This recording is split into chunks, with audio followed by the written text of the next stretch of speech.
Thank you all for being here. Apologize for starting a little bit late. Shortly after the release of an audio recording this past Saturday morning of a conversation that allegedly included Clippers owner Donald Sterling, the NBA commenced an investigation, which among other things included an interview of Mr. Sterling. That investigation is now complete. The central findings of the investigation are that the man whose voice is heard on the recording and on a second recording from the same conversation that was released on Sunday is Mr. Sterling, and that the hateful opinions voiced by that man are those of Mr. Sterling. The views expressed by Mr. Sterling are deeply offensive and harmful. That they came from an NBA owner only heightens the damage and my personal outrage.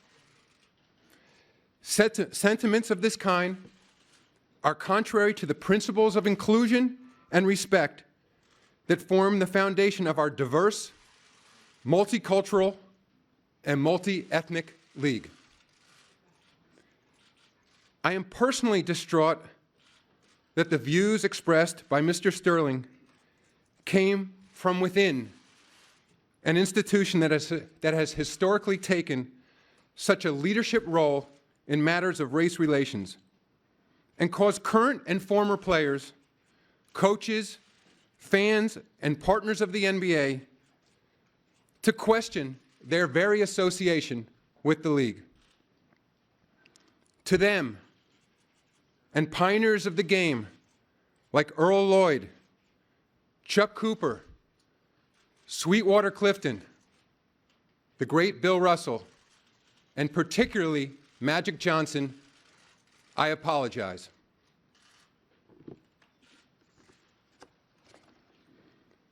Accordingly, effective immediately, I am banning Mr. Sterling for life from any association with the Clippers organization or the NBA. Mr. Sterling may not attend any NBA games or practices. He may not be present at any Clippers facility, and he may not participate in any business or player personnel decisions involving the team. He will also be barred from attending NBA Board of Governors meetings or participating in any other league activity.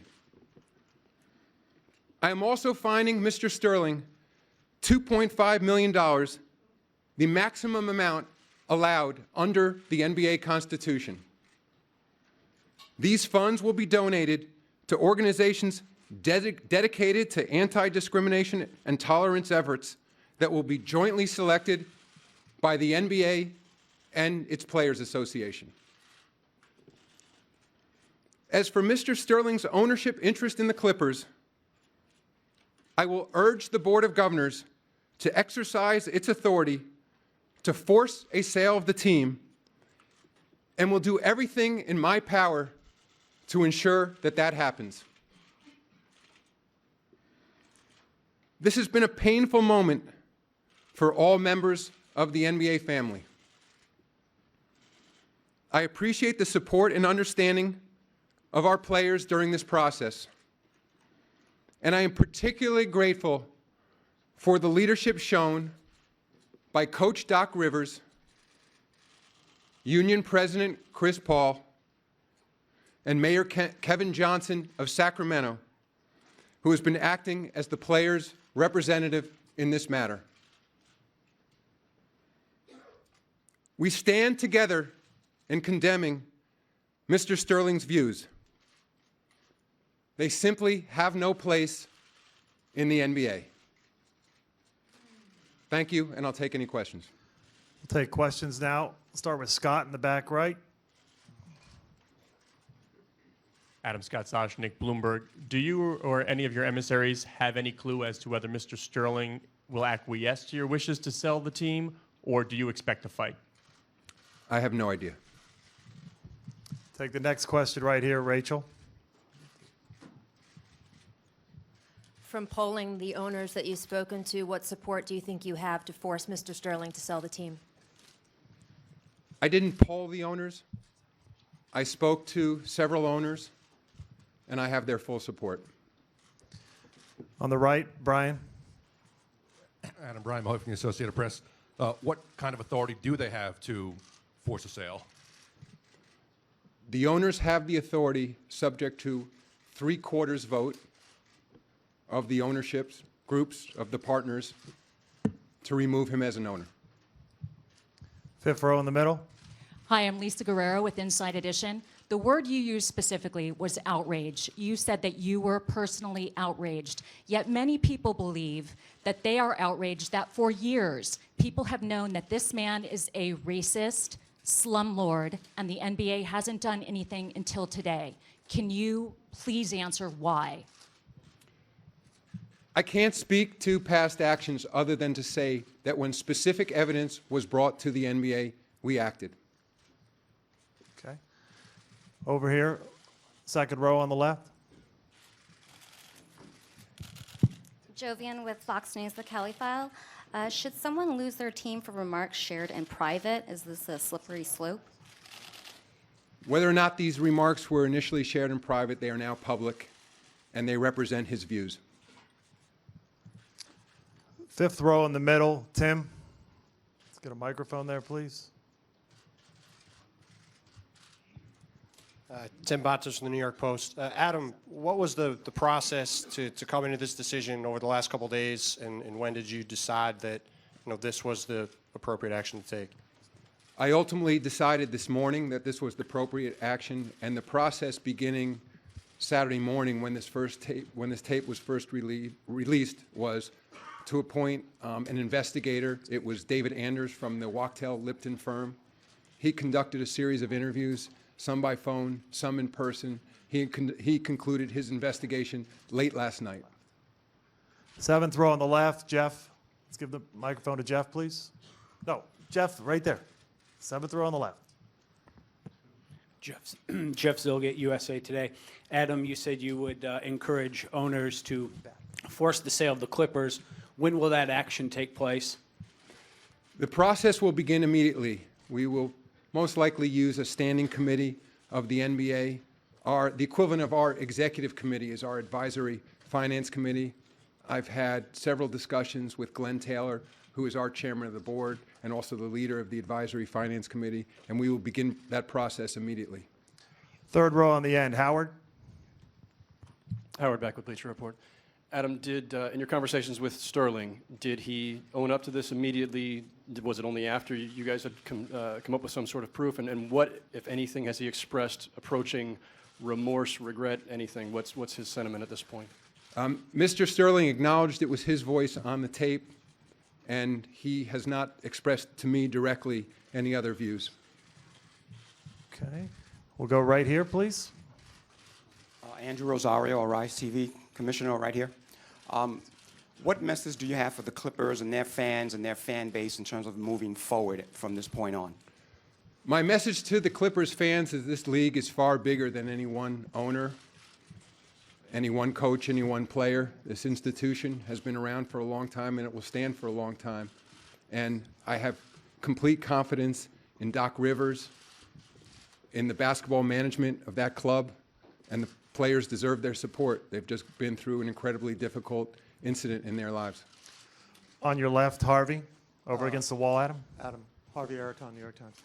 Was the punishment designed, in effect, to get the message across to Mr. Sterling that there's no point in him, there's no advantage, and nothing to be gained from him continuing his ownership? And also, in determining what the punishment would be, including the suggestion to the Board of Governors, did you take into account Mr. Sterling's past behavior, or was it just based on this one particular incident?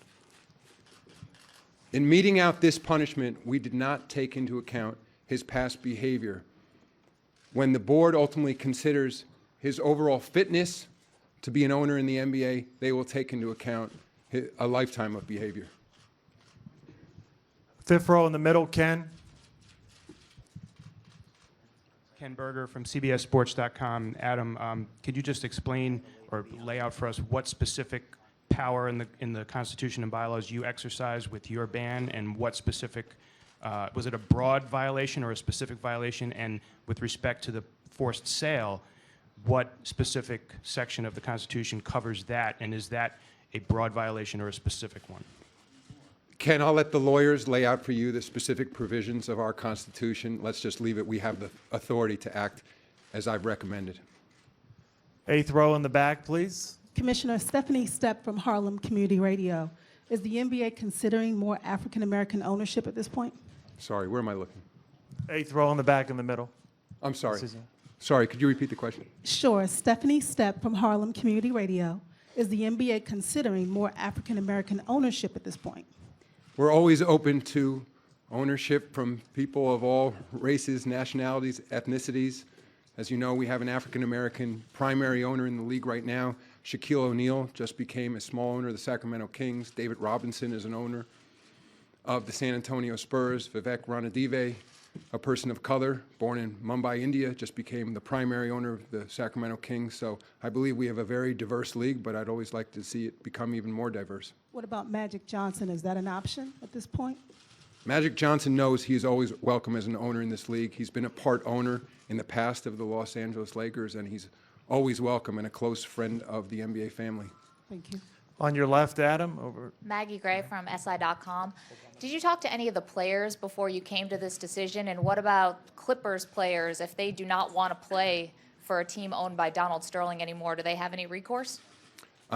I talked to several players before rendering my decision. Coincidentally, I'd had a trip planned for this weekend. I was in Memphis for a game, I was in Oakland, and then I was in Portland Sunday night for games. I had a chance to talk directly to Chris Paul. I spoke to other members of the team. I spoke extensively to Doc Rivers. And as I said, Kevin Johnson has been representing the players' interests, and he and I have been talking multiple times a day. So I believe the players will be satisfied with the decision and the renderings that we've made today. If a player in the future doesn't want to play for the Los Angeles Clippers and he's under contract, we'll deal with that when it happens. But that's not my sense of where we are right now. Back on the left by the cameras. Hi.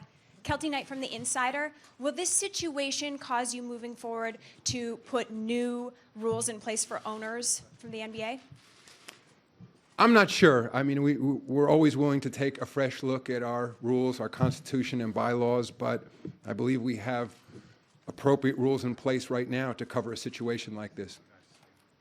Second row on the left, Ian. Adam, Ian O'Connor, ESPN New York. Just to be clear, you said when specific evidence was brought to the league, you did act. So in past cases, has Donald Sterling ever been fined or suspended for racial or offensive remarks? And if not, why not? He's never been suspended or fined by the league because while there have been well-documented rumors and cases filed, he was sued and the plaintiff lost the lawsuit. That was Elgin Baylor. There was a case brought by the Department of Justice in which ultimately Donald Sterling settled and there was no finding of guilt. And those are the only cases that have been brought to our attention. And when those two litigations were brought, they were followed closely by the league office. Just to follow to that, one of the greatest players of all time, Elgin Baylor, accused Donald Sterling of running a plantation-style franchise. Did that not concern you, and why was that not investigated? Despite the fact he lost the case, he has a prominent standing in the league, and he said some very serious things. It concerned us greatly. We followed the litigation closely, and ultimately, Elgin Baylor did not prevail in that litigation. Second row, right on the right side here, Adam. Commissioner Silver, Brandon Robinson of the Source magazine. Obviously, CarMax and State Farm withdrew their sponsorship with the LA Clippers. As you as the commissioner of the NBA, what would you tell other people who are maybe on the fence or people who have withdrawn to want to, in the future, invest in one of your franchises of the LA Clippers? I would say that those marketing partners of the Clippers and partners of the entire NBA should judge us by our response to this incident.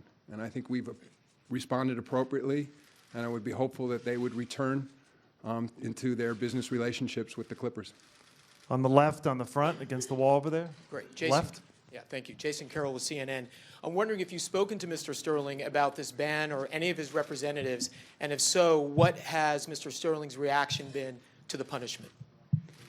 I did not speak directly to his representatives about this ban. They were informed shortly before this press conference. I did not hear precisely what their reaction was. Okay. Robert Silverman from the Daily Beast.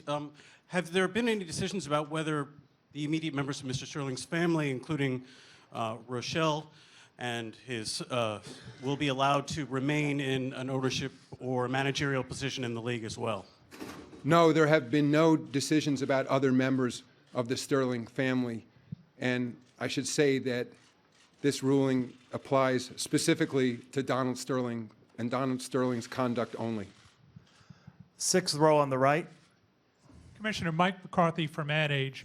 As you mentioned, over a dozen sponsors have dropped the Clippers. What has been the financial impact on this franchise and on the league from this scandal? You know, Mike, I don't know. This has all happened in 3 days. And so I'm hopeful that there will be no long-term damage to the league and to the Clippers organization. But as I said earlier, I'm outraged, so I certainly understand other people's outrage. And they'll take some time. This will take some time, and appropriate healing will be necessary. I can understand precisely why, you know, whether they be people, you know, who've affiliated with the NBA or the Clippers for a long time, or those corporate partners. I can understand how upset they are, and I'll do my best to bring them back into the NBA family. In the middle, sixth row. I'm Sean Gregory from Time. If the owners vote, 3/4 vote not to force the sale, can you still, under your powers, institute the lifetime ban? The lifetime ban has been instituted. That is independent of forcing a sale of the team. Okay, in the middle, give the Mike Vaccaro, please. Mike Vaccaro, New York Post. Adam, can you share with us what your initial reaction was when you first heard the voice in the tape and what it was espousing? When I first heard it, I was shocked. I was hoping somehow that it was fraudulent or that it had been doctored, that possibly it wasn't indeed Donald Sterling. I've known Donald for over 20 years, so I suspected it was his voice, and we set about immediately investigating. And that was my reaction, to sort of bear down and say, let's get to the bottom of this as quickly as possible. Sixth row on the right at the end. Commissioner Aaron Katursky from ABC. Mayor Johnson has indicated he would like the league to undertake a full accounting of Donald Sterling's past and the failures by the NBA to act until now. Is that an account you'd be willing to undertake? And would you make any effort to mete out the personal views of other NBA owners at this point? I've had, as I said earlier, multiple conversations with Kevin Johnson, and I'm hoping that the actions we take today will satisfy our players. I believe they should. Fifth row on the right, right in front. Commissioner John Weinstein from New York One. Can you just tell us, you said you've known Donald Sterling for 20 years. What have your interactions over those 20 years been like with him? Have you ever seen anything like this? Have you ever felt anything like this? And what kind of man did you adjudge him to be prior to this? I have not been that close to him over the years, but there's nothing I've ever seen in his behavior that would evidence these kinds of views. I've certainly, again, because there have been a lot of public filings about his activities, I've been aware of those accusations, but there's nothing I've ever seen firsthand that would indicate that he held the views that were expressed on these audio recordings. Back in the middle, please. Raise your hand so he can see you. Thank you. Commissioner Howard Mendel, Sports on Earth. I'm curious, just you spoke about your personal response to this. In terms of Donald Sterling self-identifying as Jewish and you doing the same as well, I'm wondering whether there was a specific kind of pain associated with that for you, and if you felt a certain responsibility within the Jewish community to be responding to this in this way. I'd say my response was as a human being. And I used the word distraught before.